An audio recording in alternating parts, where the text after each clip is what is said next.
kita lagi berada di Pengadilan Negeri Kota Bumi. Di sini kami ingin podcast dengan narasumber yang ada di dalam. Izin perkenalkan diri, nama saya Rido Senjaya, NPM 2274201020. Di sini ada rekan-rekan saya, bisa memperkenalkan diri. Saya Novalia Handayani, NPM 2274201052. Saya Gita Ardana Pasha dengan NPM 2274201067. Saya Susanti NPM 2274201031. Oke, jangan lupa ditonton ya. Assalamualaikum warahmatullahi wabarakatuh. Waalaikumsalam. Di sini kami sudah ada di Pengadilan Negeri Kota Bumi bersama dengan narasumber kita yaitu Bapak Nofrichar Hasingtongan Pakpahan, Hakim Pengadilan Negeri. Di sini kami akan membahas tentang podcast cybercrime untuk memenuhi tugas mata kuliah hukum cybercrime yang diampu oleh Bapak Ibrahim Hikmandri Siasa MH. Selanjutnya saya serahkan kepada rekan-rekan saya untuk bertanya. Baik, saya ambil alih. Jadi gini Pak, kasus apa aja yang paling sering disidangkan di Pengadilan Negeri Kota Bumi terkait kasus cybercrime ini Pak? Oke, baik, terima kasih dari Universitas Muhammadiyah Kota Bumi ya sudah mengundang dan memberikan kesempatan kepada Pengadilan Negeri Kota Bumi untuk berdiskusi atau sharing di podcast ya. Oke, baik, berkaitan dengan perkara-perkara ya atau kasus-kasus cybercrime yang ada di Pengadilan Negeri Kota Bumi. Untuk kategorinya sendiri sudah cukup variatif. Misalnya yang paling mudah atau sering kita alami adalah perkara penipuan ya. Penipuan itu ada, kami mengalami itu sejak tahun 2023 ada penipuan, yaitu di mana modusnya adalah biasanya jual beli HP itu menggunakan media sosial tentu saja misalnya Facebook gitu. Kemudian dilakukan penjualan COD tetapi tidak dilakukan transfer atau pembayaran karena bukti pembayarannya sudah dimodifikasi. Itu kategori cybercrime karena memang ada dilapisi dakwaan bentuk alternatif itu adalah ITE walaupun pada akhirnya tentunya yang dilakukan. Kemudian ada juga cybercrime lain yang juga paling sering juga dialami adalah cybercrime tipe pencemaran nama baik yang mana mungkin saya panggil kakak-kakak itu asing juga karena biasanya itu kan semula hanya semacam menukar pendapat atau ejek-ejekan santai, tetapi ternyata si korban merasa tersinggung, akhirnya itu bisa ditangkap, di screen capture, kemudian dipublikasikan dan itu sudah dipandang sebagai pencemaran nama baik. Itu pun juga kenapa disebut sebagai cybercrime walaupun perbuatan pidana dasarnya adalah pencemaran nama baik, tetapi masuk cybercrime karena ada menggunakan unsur teknologi informasi, yaitu kalau tidak salah waktu itu medsosnya adalah WhatsApp, status WhatsApp ya. Kemudian ada lagi judi online, walaupun judi online yang masuk ke Pengadilan Negeri Kota Bumi itu sering masih salah kaprah. Jadi misalnya sekali lagi perbuatan pidana dari judi online adalah tetap sebagaimana yang diatur di dalam pasal 39 KUHP, tetapi karena sekarang sudah menggunakan teknologi informasi baik itu web, situs gacor, slot, itu udah sering nih. Nah itu ternyata kalau kita cuma main itu bukan masuk dalam yang dimaksud Undang-Undang ITE ya, yang 2024 itu terbaru ya, Undang-Undang Nomor 1 Tahun 2024 tentang ITE. Karena yang diatur dalam Undang-Undang Nomor 1 Tahun 2024 itu adalah mentransmisikan atau mendistribusikan. Jadi mentransmisikan itu adalah share atau bertukar informasi mengenai konten berisi judi online. Makanya kalau kita cuma main nggak ada masalah. Tapi nggak asing ya sama yang sabun. Oh iya. Sabun itu kena dengan ITE. Kenapa? Karena dia mempromosikan. Nah, kalau mempromosikan itu masuk dalam ranah di Undang-Undang Nomor Undang-Undang 1 Tahun 2024 tentang ITE itu. Kalau pasal 148 saya lupa. Intinya itu masuk dalam konteks transmisi sama distribusi karena dia mempromosikan situs online yang slot gacornya. Tapi kalau kita menggunakan sejauh ini masih ranah 303, belum ada pengaturan secara khusus di Undang-Undang Informasi. Selebihnya sebenarnya banyak yang saya dengar. Mungkin kalau kakak-kakak pernah mendengar itu juga di Jakarta penipuan Bitcoin gitu. Tapi untungnya di Kota Bumi belum sampai. karena kita warga kota Bumi masih sibuk mencari sebelah mana yang enak kan, Tangsel atau sebelah LDR ya. Tapi ya sejauh itu. Ya. Silakan, saya mau ikut bosnya. Saya namanya bagaimana teknologi yang bisa digunakan oleh pengadilan negeri untuk mempercepat atau mempermudah proses persidangan cyber. Untuk mempermudah dalam bercepat cyber. Oke, sebelum saya ngomong, ini mainnya cuma satu. Kedengaran? Kedengaran apa? Baik, kasihkan aja. Oke, jadi kembali lagi ke teknologi informasi yang bisa mempermudah pemeriksaan ya, pemeriksaan terkait.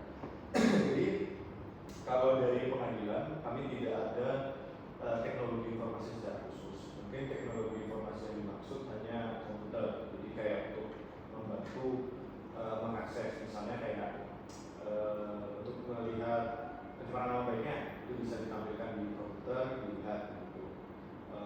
Ataupun apa istilahnya LCD ya, apa namanya? Proyektor itu tampilkan itu. Nah, kalau teknologi informasi yang dimaksud mungkin lebih tepatnya bukan di pengadilan tetapi di kepolisian sebagai penyidik ya. Jadi di kepolisian itu ada yang namanya laboratorium forensik laboratorium forensik siber atau siber forensik laboratorium saya lupa. Jadi memang dia adalah laboratorium khusus keren banget.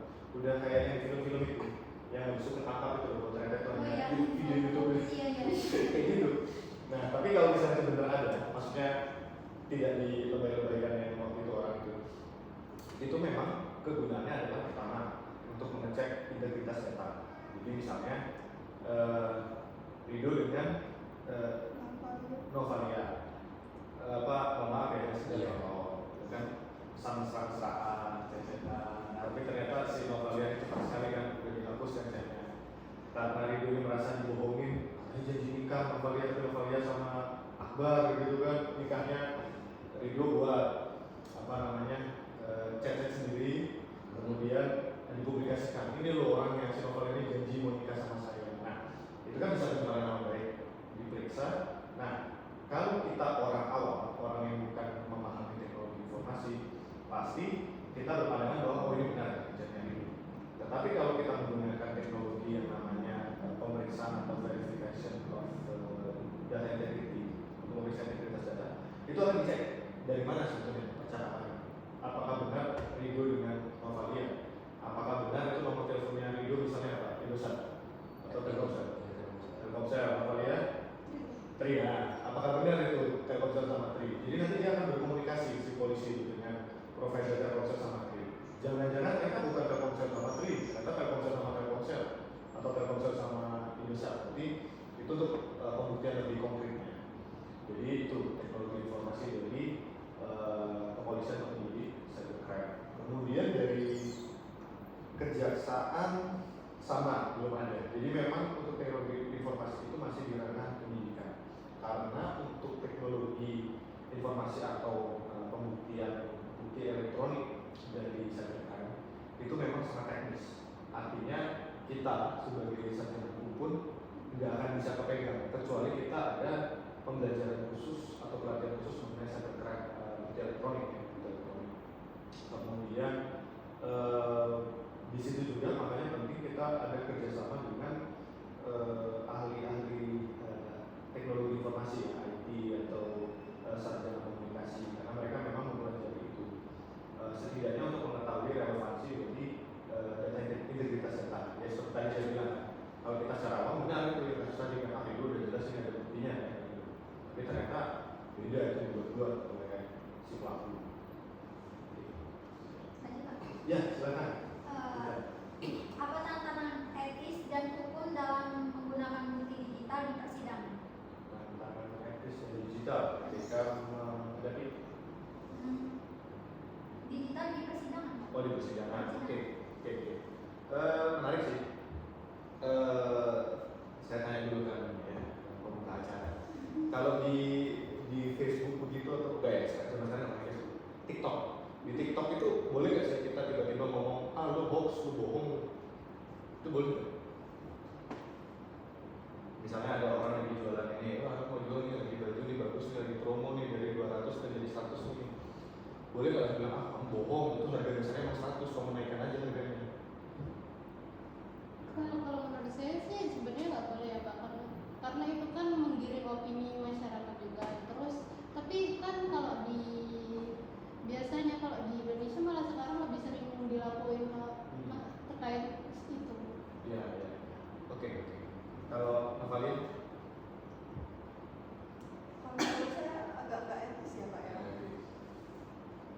begitu dong. Gak apa, supaya saya aja. Oke, jadi kalau kita bicara mengenai etis ya, tadi saya sepakat juga sama Susanti ya. Artinya antara etis digital itu sebenarnya konsepnya sama dengan etis atau etika kita di kehidupan masyarakat biasa. Memang sekilas kita tidak bertemu langsung dengan orangnya, karena kita kan bertemunya di ruang maya digital. Tetapi ketika kita di persidangan itu menjadi suatu situasi yang nyata. Misalnya konsep pencemaran nama baik di WhatsApp gitu ya. Mungkin WhatsApp itu hanyalah person to person, maksudnya satu orang ke satu orang lain. Tapi ternyata di status WhatsApp itu tidak dibatasi, ya untuk everyone, bukan untuk hanya kontak atau apa.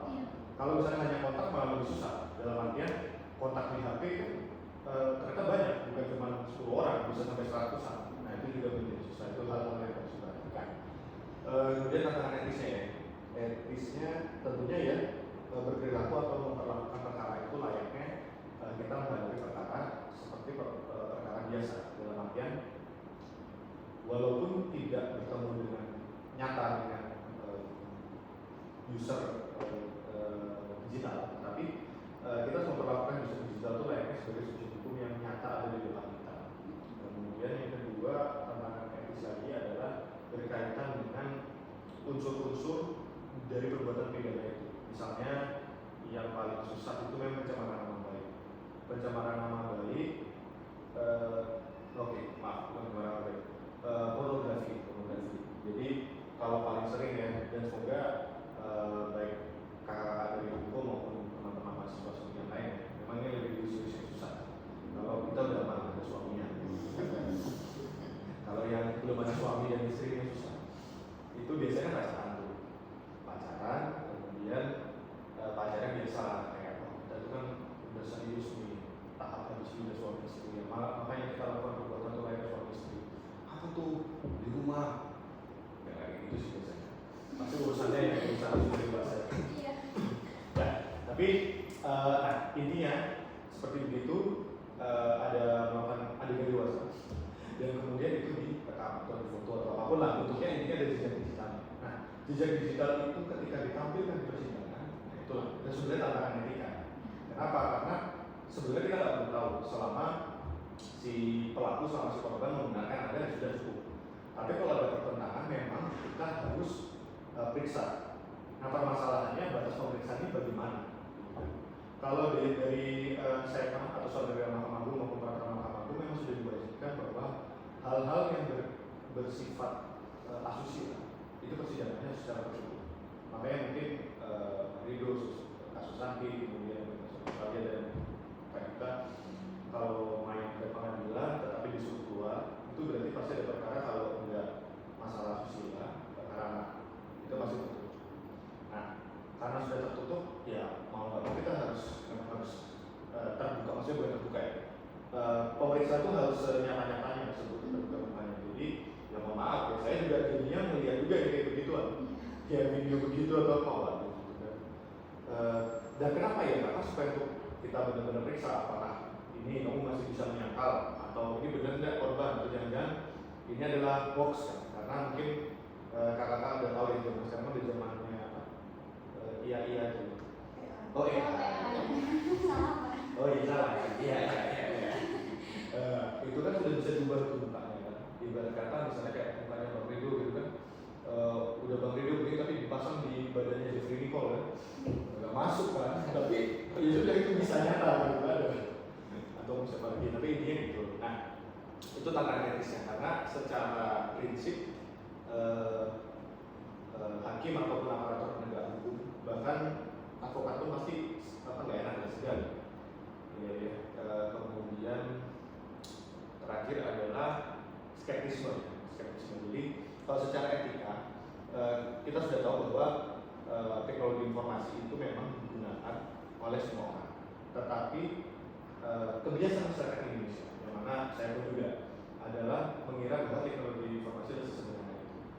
Padahal ada yang lebih rumit. Misalnya kayak tadi mengenai chat, ternyata bisa dimodifikasi. Jadi kemudian juga kita berpikir bahwa data dari Facebook kita tahu, ternyata susah. Itu harus menggunakan apa namanya, kayak bersurat kepada kantor Facebook pusat dan kemudian meminta data supaya bisa diakses. Jadi tidak sesederhana kita di persidangan.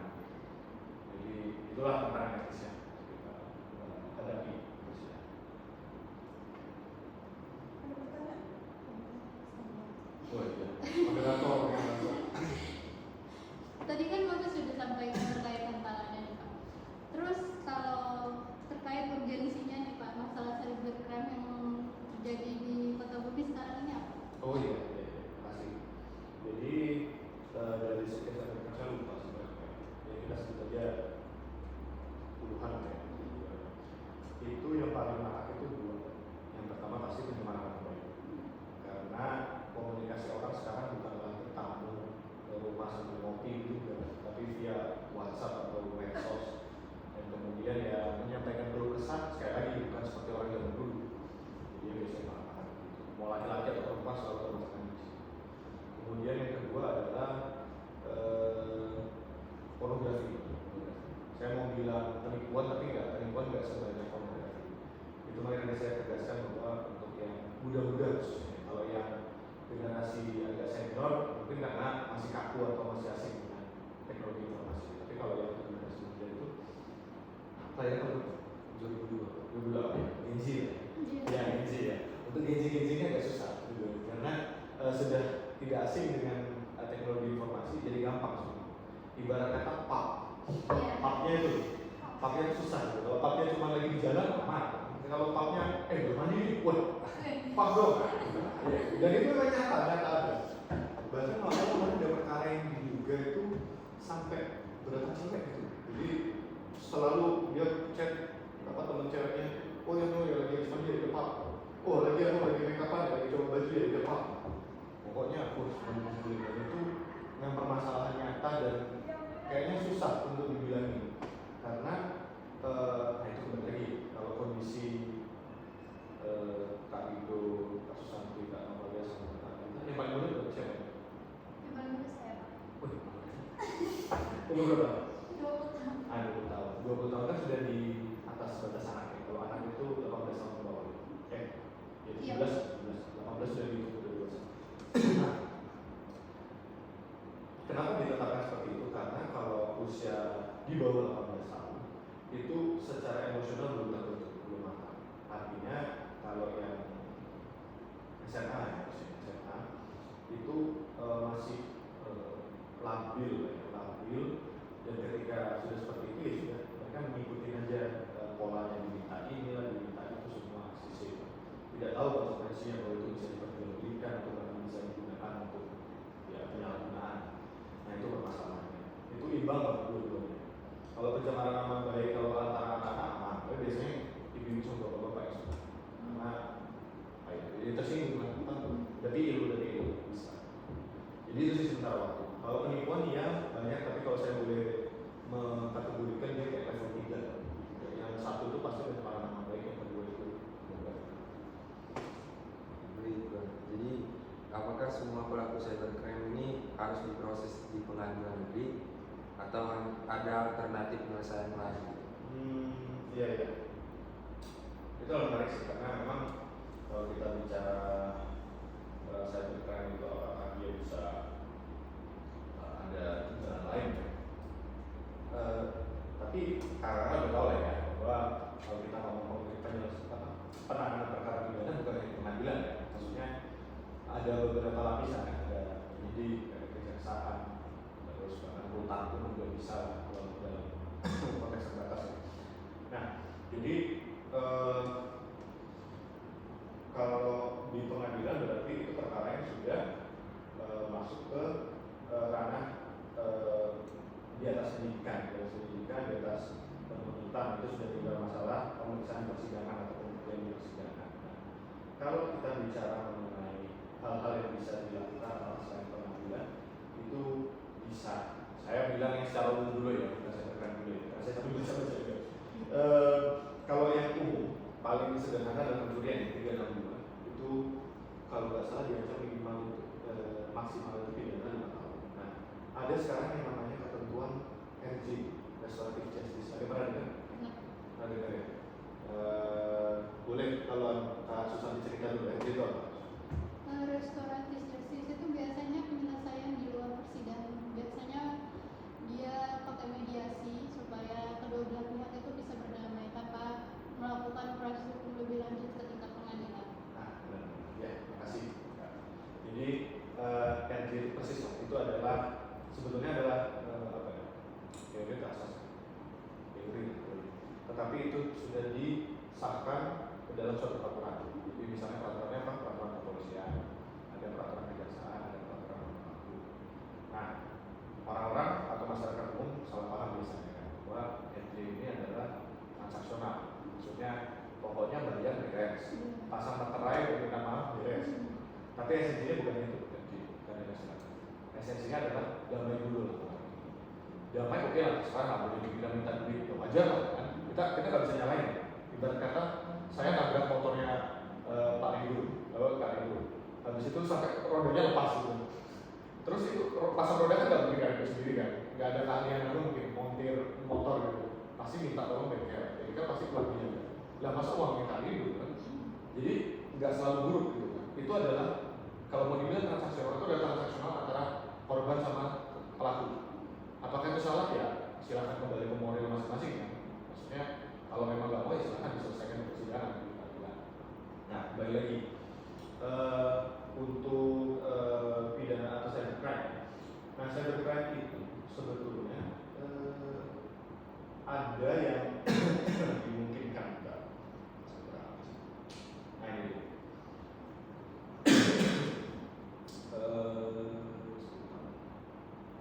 ada yang gue tahu.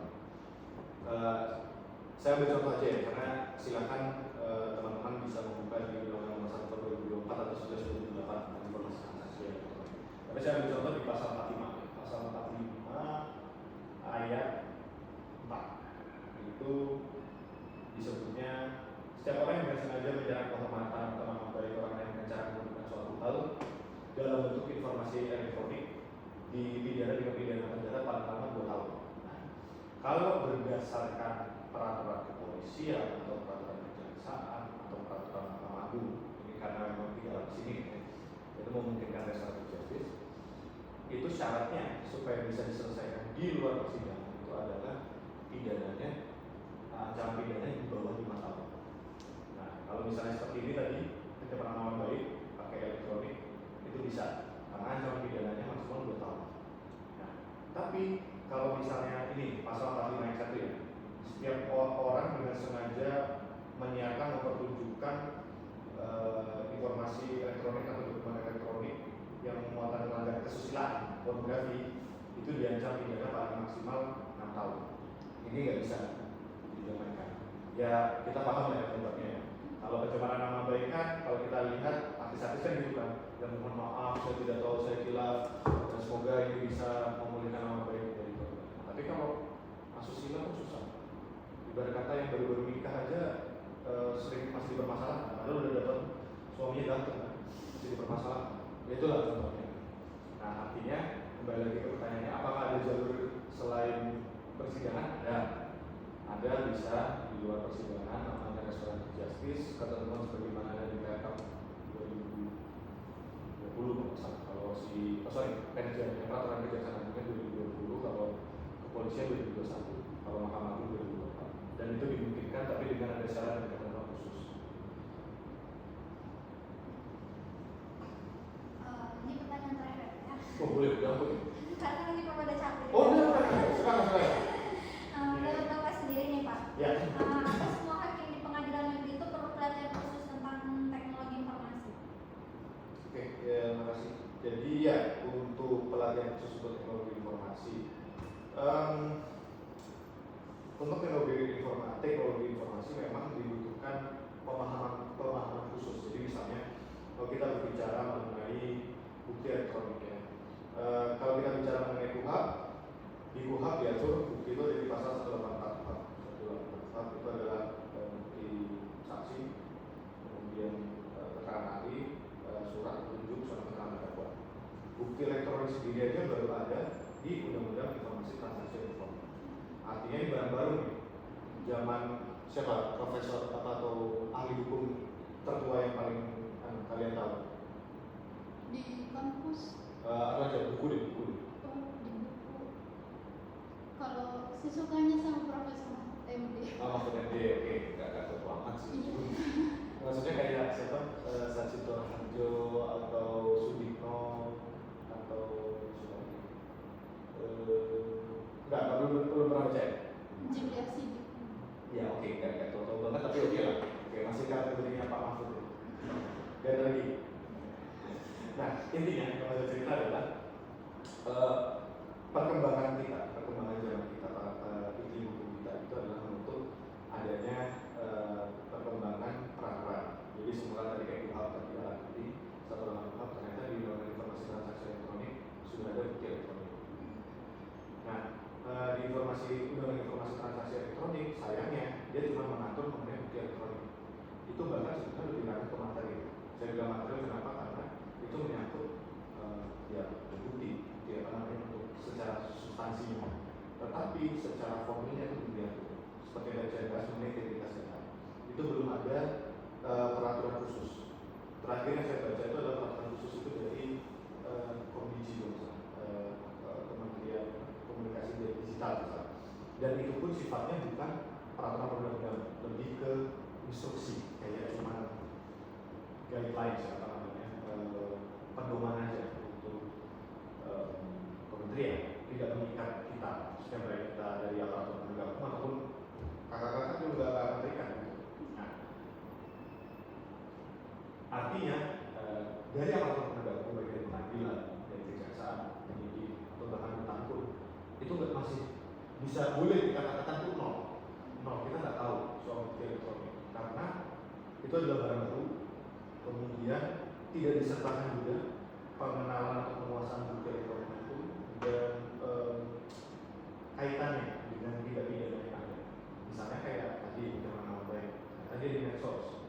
Kalau misalnya penipuan jual beli online, bisa-bisa dia di e-commerce, ya mau yang sebutnya hijau atau oranye. Saya yakin pada oranye ya, yang kita nggak laku.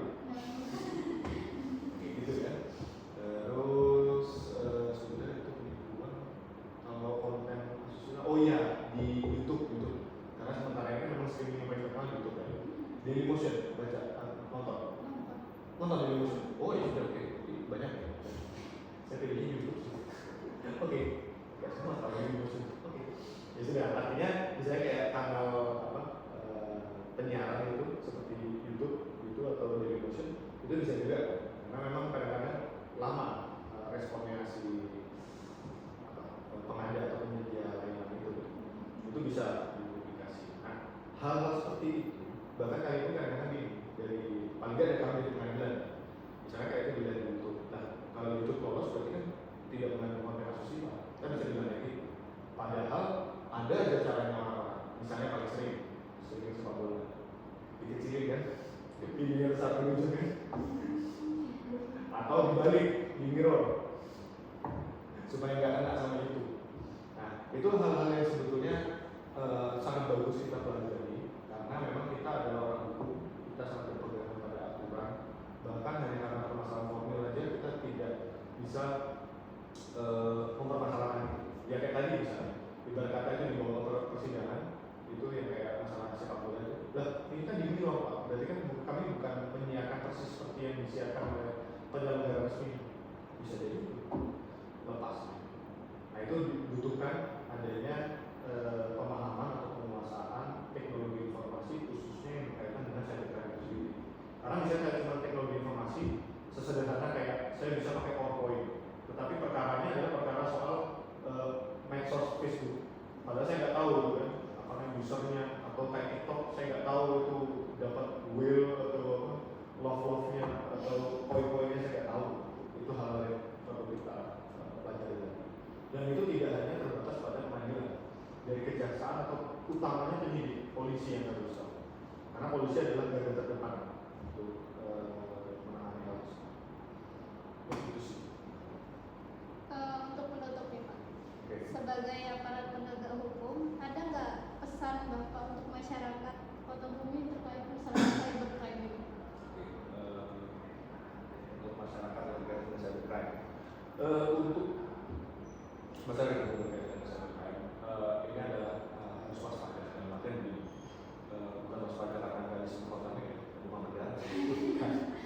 waspada itu dalam artian ini sangat mudah teknologi informasi. Saya rasa bahkan kayak anak kecil udah usia 5 tahun atau 6 tahun aja udah bisa pegang gawai dan JKT untuk melihat melon kuku melon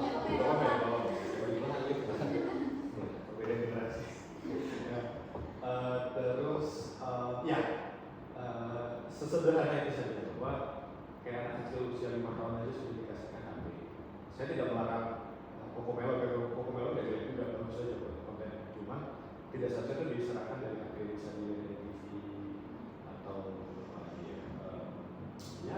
pinjam dari balai desa itu pasang bersama itu di layar tancap boleh apa istilahnya sum-sum semua bayar listriknya aja kan juga jadi gugur kan.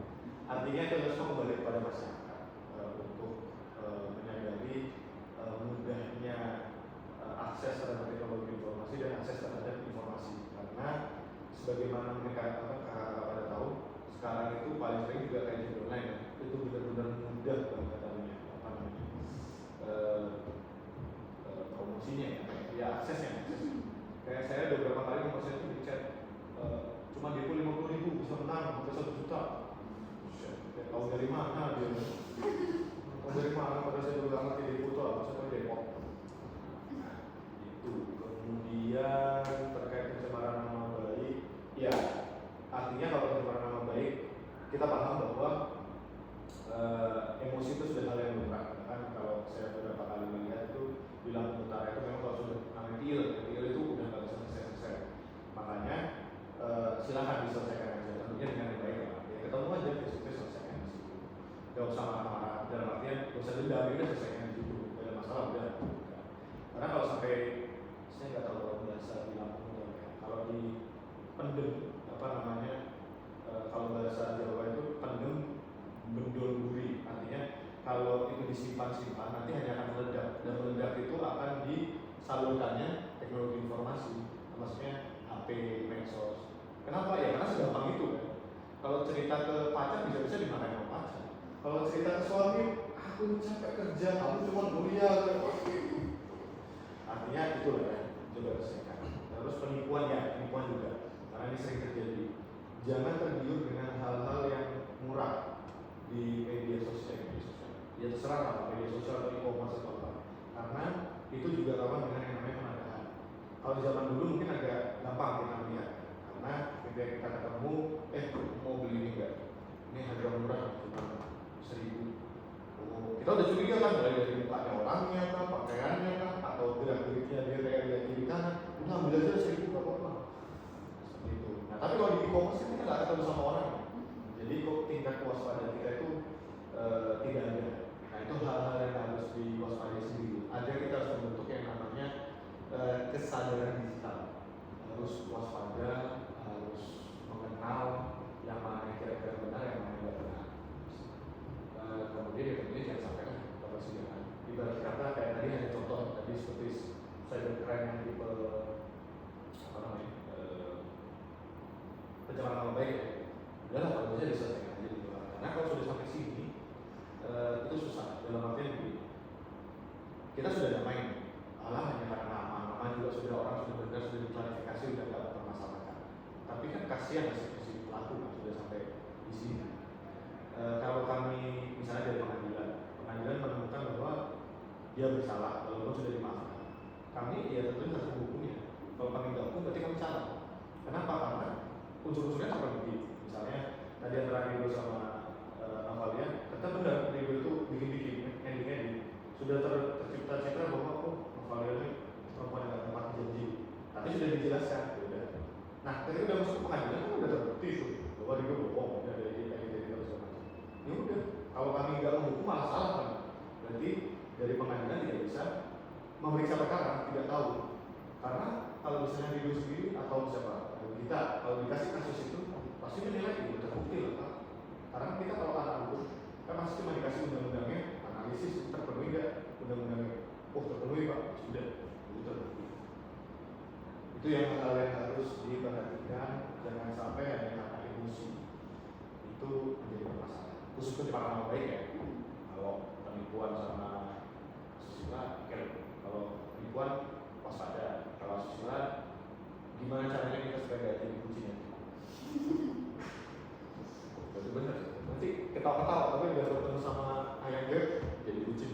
Ada hasilnya. Iya. Oke, gimana? Mungkin cukup Pak. Terima kasih atas kesediaan Pak Romli sebagai narasumber kami hari ini. Kalau itu kami akhiri, bila yang bisa dengar kita berdoa. Wassalamualaikum warahmatullahi wabarakatuh. Waalaikumsalam.